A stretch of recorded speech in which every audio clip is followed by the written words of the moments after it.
Welcome to the Deep Dive. I'm your host, and with me is our expert. Yeah. And we're AI companions, here to guide you through some pretty complex topics. That's right. And today, Yeah. we are tackling Summa Theologica. Yeah, Summa Theologica. It's a big one. That's one way to put it. Yeah, it's a monumental work by the 13th century philosopher and theologian Thomas Aquinas. Okay, full disclosure.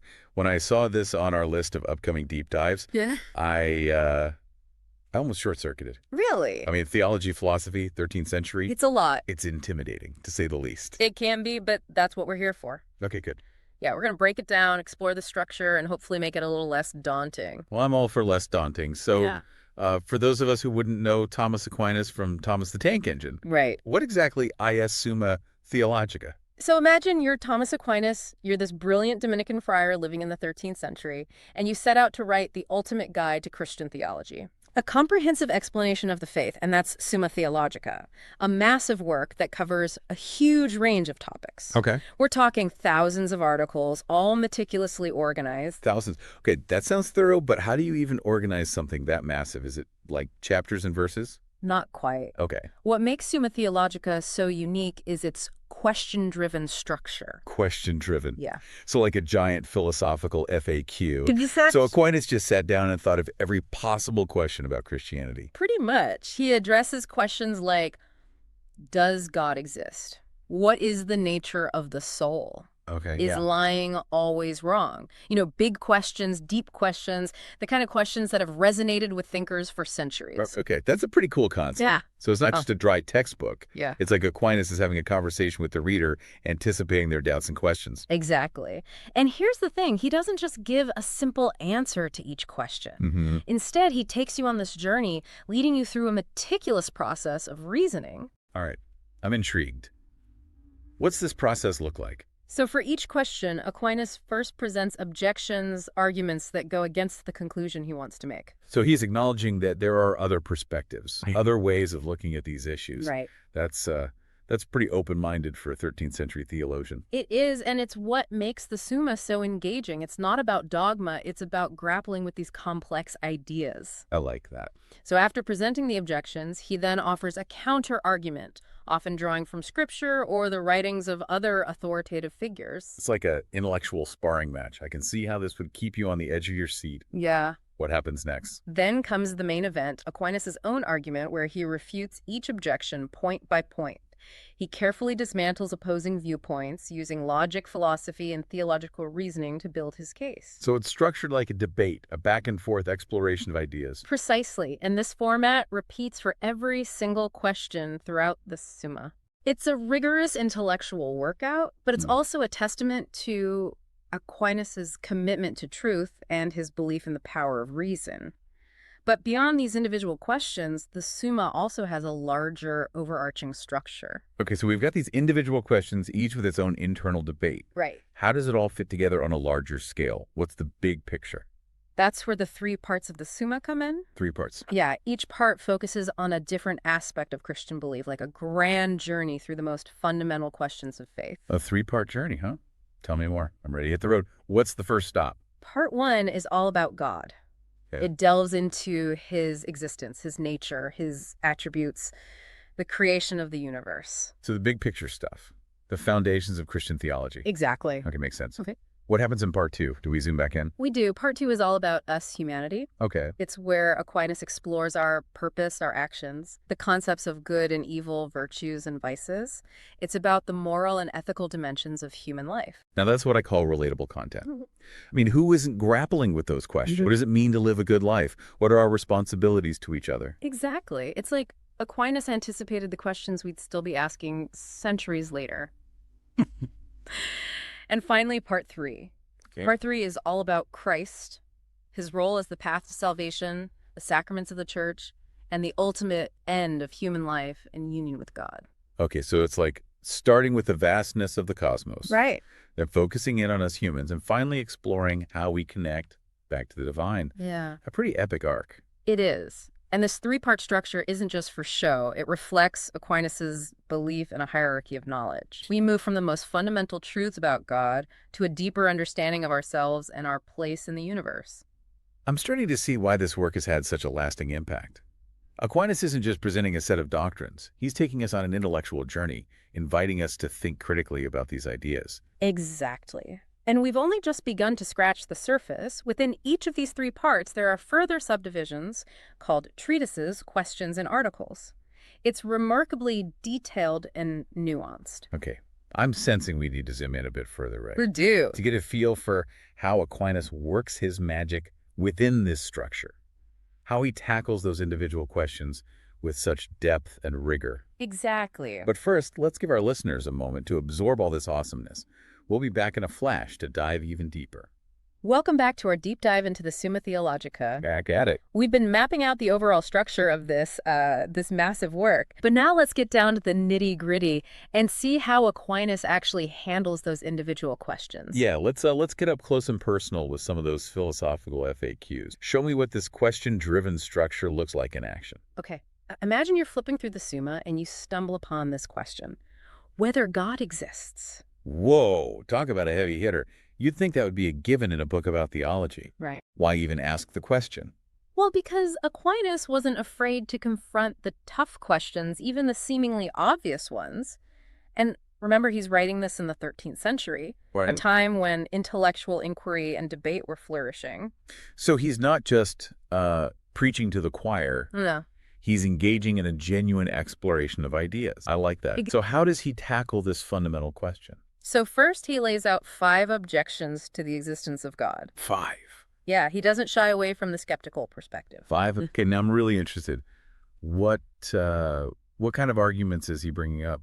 Well, he presents arguments based on the existence of evil in the world, claiming that a benevolent God wouldn't allow suffering. Okay. He explores the idea that the universe could be self-sufficient, not needing a creator. Okay. He even delves into the notion that God might simply be a figment of human imagination. Wow, he's really setting the stage for a showdown. He is. He's not pulling any punches, that's for sure. Yeah, he's not. So does he then just go point by point and refute each objection? He does, but in a very specific way. For each objection, he offers what he calls a sed contra. A sed contra. Yeah, it's a concise statement that directly contradicts the objection. Okay. He often draws on scripture or the writings of other philosophers to support his counter-argument. So it's like a quick counterpunch. Yeah. Hold on not so fast before he Right. delivers the knockout blow. Right. Yeah. And then comes the main event, the respondeo, his response. Okay. This is where Aquinas flexes his intellectual muscles, carefully dismantling each objection step by step. All right. This is where the real magic happens. Yeah.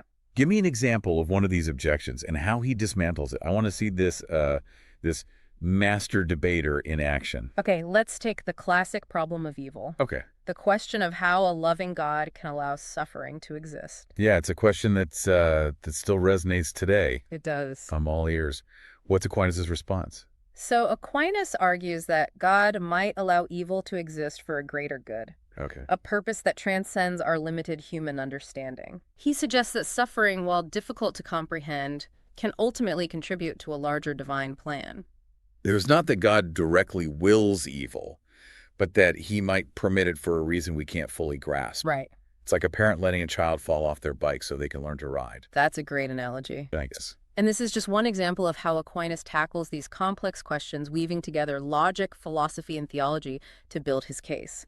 He anticipates doubts, addresses counterarguments, and lays out his reasoning with remarkable clarity. Yeah, I'm starting to see why the Summa Theologica has been so influential. Yeah. It's not just a collection of answers. It's a masterclass in critical thinking. Exactly. And remember, this process of objection, counterargument, and response is repeated for every single question throughout the entire Summa. It's a testament to Aquinas' intellectual rigor and his belief that faith and reason can coexist. It's like he's created a mental gym for exploring these fundamental questions. It is. But in all of this meticulous argumentation, do we ever get a glimpse of Aquinas the person? We do. Aquinas was known for his humility and his unwavering dedication to the pursuit of truth, and I think that shines through in the Summa Theologica. So it's not just an intellectual exercise, it's a reflection of his character. Right. His deep-seated belief in the importance of seeking understanding. Absolutely. He's not trying to win arguments or impose his views. He's genuinely striving for clarity and insight, inviting the reader to join him on this journey of discovery. You know, for a 13th century text, the Summa Theologica feels surprisingly relevant. It does. I mean, we're still grappling with many of these same questions today. We are, and that brings us to the heart of why the Summa Theologica continues to fascinate and challenge readers, even centuries later.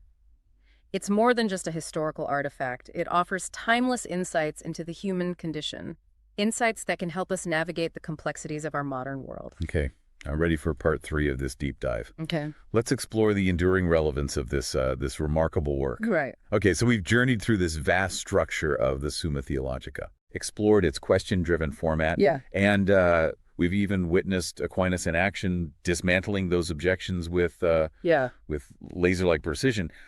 But now the big question, Right. why should anyone in the 21st century care about a 13th century text? What makes it relevant today? Well, that's the beauty of the Summa Theologica. It's not just a dusty relic of the past. Right. Its influence extends far beyond theology, impacting fields like philosophy, law, ethics, really any discipline that grapples with those fundamental questions about existence, morality, and purpose. So it's not just for theologians and philosophers. Right. There are practical implications for how we live our lives even today. Right, absolutely. Aquinas' emphasis on reason, his willingness to engage with opposing viewpoints, this meticulous approach to argumentation. These are skills that are valuable in any context. Okay. Whether you're debating a complex ethical issue or just trying to make a persuasive argument, the Summa offers a powerful model for critical thinking. I can see that. It's like he's giving us a toolkit for navigating difficult conversations, for breaking down complex issues, and for making sure we've considered all sides of an argument for forming an opinion. Exactly. And beyond those practical skills, the Summa offers insights into questions that are as relevant today as they were in the 13th century. Okay. Take, for instance, Aquinas' exploration of natural law, the idea that there are universal moral principles woven into the very fabric of existence, So principles that can be discovered through reason. Okay, break that down for me. What exactly is natural law, and why should we care about it today? Okay, so think of it this way. Natural law is this belief that certain moral truths are inherent in the universe, accessible to human reason, Okay. regardless of time or culture. Okay. It's the idea that there's a higher moral order, set of principles that guide us towards what's right and good. So it's not about following rules blindly. It's about using reason to discern, what's truly just and ethical. Exactly. And this idea of natural law has had a profound impact on the development of Western thought, influencing everything from legal systems to human rights declarations. Wow, I never realized that a 13th century text could have such a lasting impact on our modern world. But I have to admit, diving into something as complex as the Summa Theologica can feel a bit daunting. I understand. It's a monumental work. Yeah. But remember, you don't have to conquer the entire Summa in one go. Right. Even dipping into specific sections or exploring those questions that pique your curiosity can be incredibly rewarding. That's good advice.